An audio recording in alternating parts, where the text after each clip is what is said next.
हमारे चैनल को सब्सक्राइब करें और बेल आइकन दबाना ना भूलें। कोरोना का कहर कोहराम लगातार जारी है। अभी ये कहना गलत नहीं होगा कि कोरोना कमा है, लेकिन आंकड़ों के लिहाज से देखें तो रविवार को 62 पॉजिटिव मिले, तो शनिवार और शुक्रवार की बनस्पत ये ग्राफ थोड़ा कम है।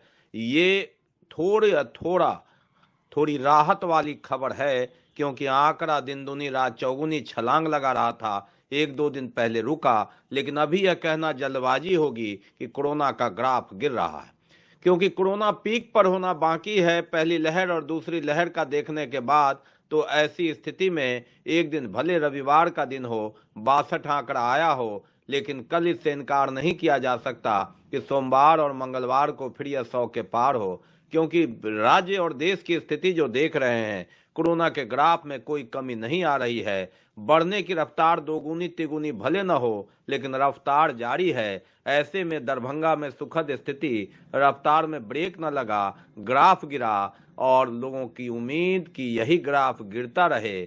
क्यों? और सबसे बड़ी बात कि अब तक एक ही मौत हुई है। ये एक सुखद खबर अगर पहली और दूसरी लहर की बात करें तो, लेकिन फिर भी सतर्कता गई दुर्घटना हुई, और इसमें एहतियात बरतने की जरूरत। कोरोना को पटरी पर चढ़ने नहीं देना है और वैक्सीन को पटरी से उतरने नहीं देना है, तभी हम लड़ सकते हैं कोरोना से, जीत सकते हैं ये जंग। टीकाकरण अभियान का 1 वर्ष पूरा हुआ। यह पिछले साल 16 जनवरी से शुरू हुआ था। टीकाकरण अभियान के पहले वर्षगांठ के अवसर पर कोविड-19 कोरोना वायरस से बचाव व सुरक्षा के लिए प्रिकॉशनल डोज डीएमसीएच में कोरोना योद्धा अकील अहमद ने लिया।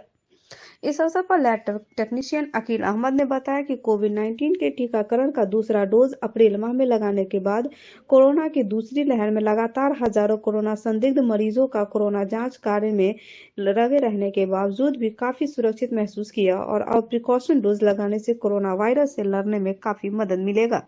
डीएमसीएच में रविवार को वैक्सीन का प्रिकॉशन डोज बूस्टर डोज लेने के बाद 30 मिनट ऑब्जर्वेशन पर रहने के बाद अपने कार्य पर लौटते हुए लैब टेक्नीशियन अकील अहमद ने डीएमसीएच आइसोलेशन वार्ड में 14 कोरोना संदिग्ध मरीजों का आरटी-पीसीआर जांच सैंपल लिया, जिनमें से कई मरीज सर्दी खांसी बुखार से पीड़ित थे। सभी सैंपल को दरभंगा मेडिकल कॉलेज के माइक्रोबायोलॉजी विभाग में सॉर्टिंग करके जांच के लिए लैब में भेजा गया। आज कोरोना टीकाकरण की पहली वर्षगांठ के दिन हमने डीएमसीएच में कोरोना से बचाव के लिए प्रिकॉशन डोज लिए। इससे पूर्व में पिछले वर्ष अप्रैल माह में कोरोना से बचाव के लिए दूसरा डोज लिए थे। उसके बाद भी डीएमसीएच आइसोलेशन में काफ़ी लोगों का, कोरोना संदिग्ध मरीजों का आरटी-पीसीआर जांच के लिए फ्रंट पर रहकर सैंपल लिए, तब भी खुद को सुरक्षित महसूस कर रहे थे। और अब भी जो प्रिकॉशन डोज लिए हैं, खुद को सुरक्षित महसूस कर रहे हैं। सड़क सुरक्षा के दृष्टिकोण से वाहन चेकिंग अभियान का आयोजन किया गया। लोहिया चौक के निकट सुरक्षा के मद्देनजर 4 चक्का वाहनों से लेकर 2 चक्का एवं अन्य कई वाहनों को भी चेक किया गया। वाहनों की डिक्की के भी खंगाला गया। हालांकि आपराधिक दृष्टि से भी यह सुरक्षित माना जा रहा है, लेकिन सुरक्षा के दृष्टि से अगर देखें तो यातायात की चेकिंग इसलिए की गई ताकि कहीं उसकी गाड़ी के ड्राइविंग लाइसेंस, हेलमेट, यह सब चेक किए गए। बीमार नहीं रहा लाचार, हो रहा मुफ्त उपचार। हड्डी नस रोग से संबंधित गंभीर बीमारियों का मुफ्त में इलाज। इंतजार किसका? जाएं सर्राफ ऑर्थो एवं स्पाइन सेंटर और दर्ज कराएं प्रधानमंत्री जन आरोग्य योजना में अपना नाम। विश्व की सबसे बड़ी स्वास्थ्य सुविधाओं का उठाएं लाभ। आधुनिक ऑर्थोपेडिक सुविधा, ऑर्थोस्कोपी, स्पाइन सर्जरी, फ्रैक्चर का अत्याधुनिक इलाज। Doctor S N Sarraf, doctor Abhishek Sarraf, रीढ़ हड्डी और नस रोग विशेषज्ञ डॉक्टर प्रियंका बी सर्राफ, स्त्री और प्रसूति रोग विशेषज्ञ, डीएमसीएच के सामने लहरियासराय। शराब डिलीवरी करने वाले एक व्यक्ति को शराब के साथ गिरफ्तार किया गया।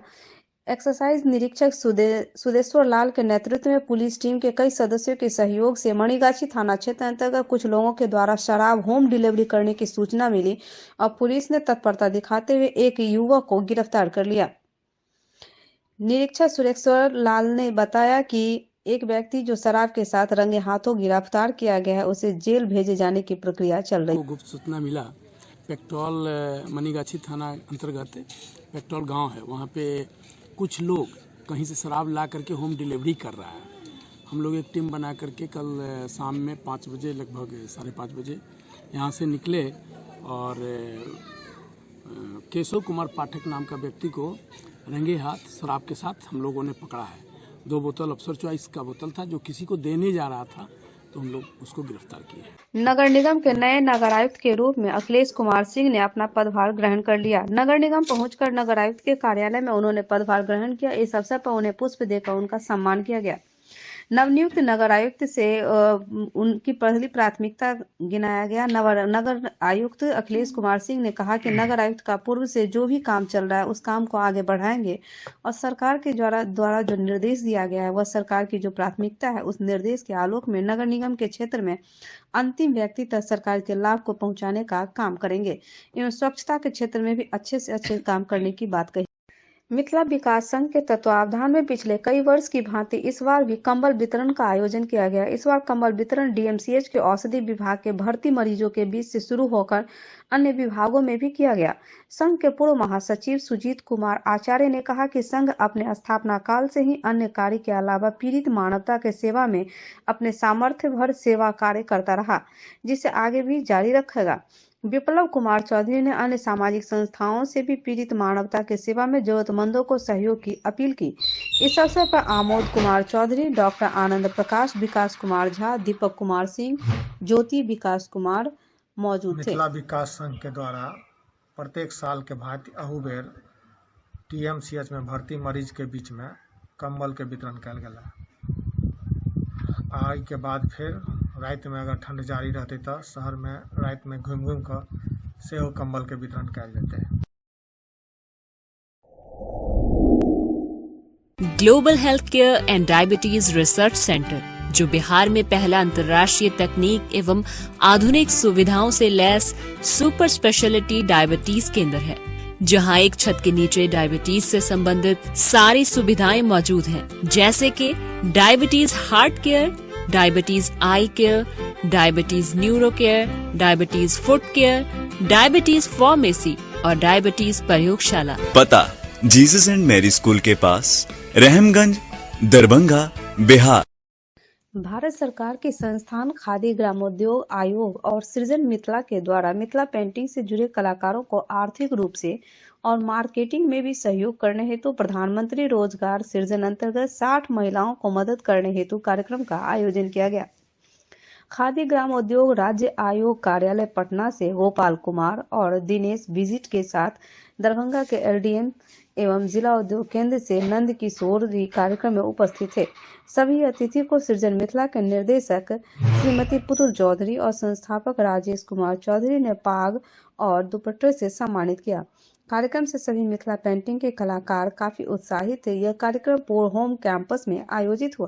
देखिए, सबसे पहले तो बताना चाहूँगा, इस कोरोना काल में हम काफ़ी कोरोना प्रोटोकॉल का पालन करते हुए इस कार्यक्रम को इसलिए करने के लिए यहाँ आए हैं कि मिथिला पेंटिंग से जुड़ी हुई बहुत सी महिलाएं हैं जिन्हें कि इस योजना की पूरी जानकारी है, लेकिन पूंजी के अभाव में अपना रोजगार स्थापित नहीं कर पा रहे। तो हम ये प्रयास एक जॉइंट प्रयास है कि उन महिलाओं को एक मंच पे लाया जाए, उन महिलाओं को एक पीएमजीपी के तहत ऋण प्रदान करवाया जाए। हम बैंकों के साथ भी टाई अप कर रहे हैं, उनके साथ भी चर्चाएं हो रही है अधिकारियों के साथ। उन महिलाओं के आवेदन को हम 1 दिन में जनरेट करेंगे और तो 1 दिन रखा जाएगा जिसमें कागजात को जांच करने के बाद बैंक उन सभी महिलाओं के आवेदनों को सैंक्शन करेगी और ट्रेनिंग के बाद हम उन 50 महिलाओं को यहाँ पे मिथिला पेंटिंग से के तहत ऋण मुहैया करके उसे पीएमजीपी योजना से जोड़ने के लिए प्रयास करेंगे। महिलाओं को आत्मनिर्भर कैसे बनाया जाए, इसके तहत केवीआईसी आयोग पटना और सृजन मिथिला के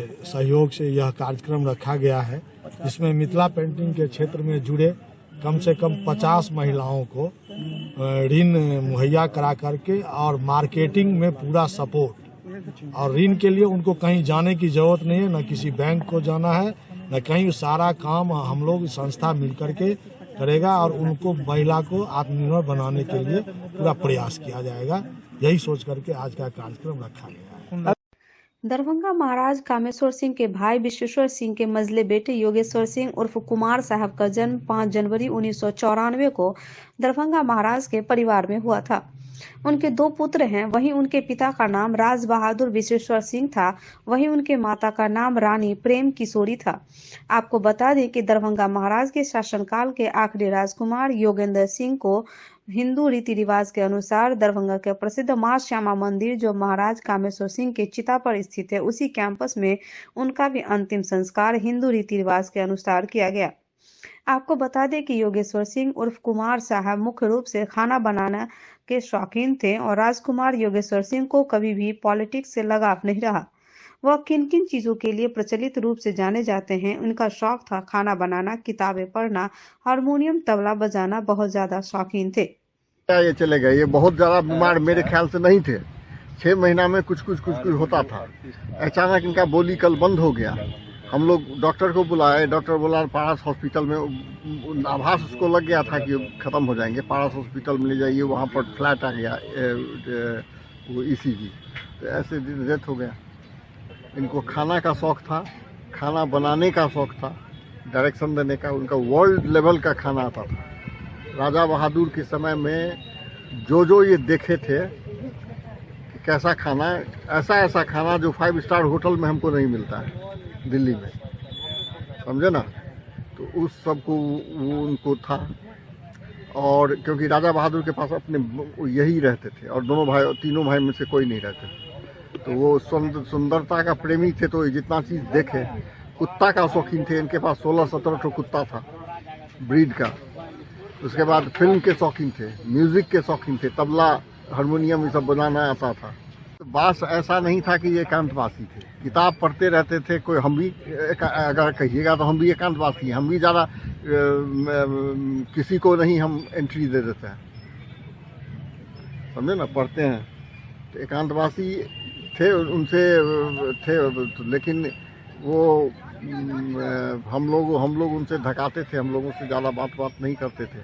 अपना जो पढ़ना लिखना रहता था वो करते थे। शौक क्या था इनका? तो इनका जो था सो ये पॉलिटिक्स में इंटरेस्टेड नहीं थे, समझे ना। ये बिजनेस शुरू किए, फिल्म डिस्ट्रीब्यूशन, इनका कंपनी का नाम था, फर्म का नाम था विजयाश्री चित्रा। उसमें झुग्गिया आसमान ये लिए। झुग्गिया आसमान काफ़ी चला बिहार में, पूरा बिहार और नेपाल का था। और झुग्गिया आसमान के बाद प्रिंस जुआरी, हम दोनों हम दीवाने वगैरह, टार्जन और सर्कस वगैरह भी चला। उसके बाद ये ईस्टर्न सर्किट में पहुंच गए, बिहार, बंगाल, उड़ीसा, नेपाल। और वो प्रिंस जो था उस समय का 4th नंबर पर ब्लॉकबस्टर था। फर्स्ट था आराधना, जैसे 1973 में बॉबी पहला नंबर पर था और जंजीर 4था नंबर पर। उसी तरह उस समय जो 1969 में फर्स्ट नंबर पर आराधना था। और